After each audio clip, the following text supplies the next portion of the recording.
Hey, Spencer here with just another update and posting for the Mech Assault or the War Machine game. Uh, this is a mech arena shooter, and I just wanted to show off my spawning system that I created for this game.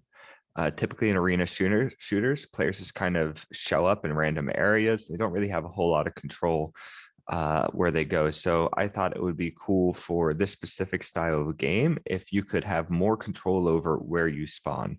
Now, similar to Battlefield, where you can spawn with a squad, but not quite. Instead, what happens is when the game starts on post login, whenever a player connects, it's just going to get all the spawn points. And then based on that player, when they joined in, they'll just automatically get sorted into a red and blue team. And this just toggle is on and off, so it makes sure it's fair teams. Later on, when I get more into developing matchmaking or lobbies and stuff like that, I'll let people pick their teams. But right now, it's just super simple. You go red, you go blue, you go red, you go blue. Depending on the team that the sorting hat puts them in, they will be placed in a catapult on different sides of the map, and then that team value is stored on them for like the rest of the game. So these are the destroyers. This is just the launching bay for them. I thought it would be cool if they could have these like command ships on each side of the map, and from there, players will be able to call like special, perks and stuff like that, airstrikes or suppressive fire if the enemy gets close to their spawn. So when they join the match, they'll get sent into a tube, basically. This is what it looks like. It's just a hollow cube with this little this child actor on it.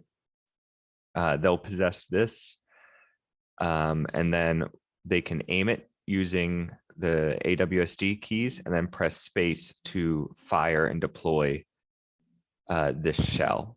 What's actually happening underneath the hood is this actor is being turned off, and then a new actor is being spawned that they will possess, and it'll fly in an arc. And then when this little deployment pod right here, this is the one that they'll possess. When this pod hits the ground, it's got a destructible mess, so it just automatically shatters, and it'll spawn a mech for them on the server based on their team. So if you're on red team, it'll spawn a red mech. If you're on the blue team, it'll spawn a blue mech, and then they'll possess that. And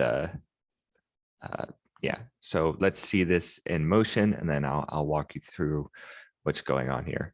So this is a replicated environment, so everybody should be able to see each other across the map. Yep. As you can, as I move client 4, you can see on client 2, the catapult is moving like so, and then I press spacebar to deploy my mech. Boom, and then he pops out like so. And as you hit on the top, you can kind of see his plating is red. I'm going to spawn in another mech just so we can confront him.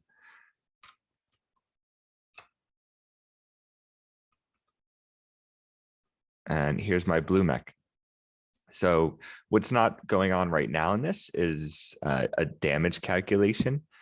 In the end product, these mechs, when the shell hits them, you can kill an enemy. So it's, if you've ever played Destiny 2, it's similar to like the Cabal drop pods. They're like one of the most lethal things in the game, and I think they're kind of hilarious. So I thought it would be fun if we could add that to a game where players had control over dropping drop pods on people. And it's also, so the players can't kill the drop pods, so it is like a defensive measure.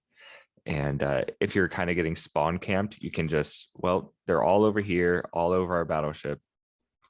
I'll just set myself up for a flanking maneuver and shoot yourself far on the other side of the field. And now you can kind of get behind them.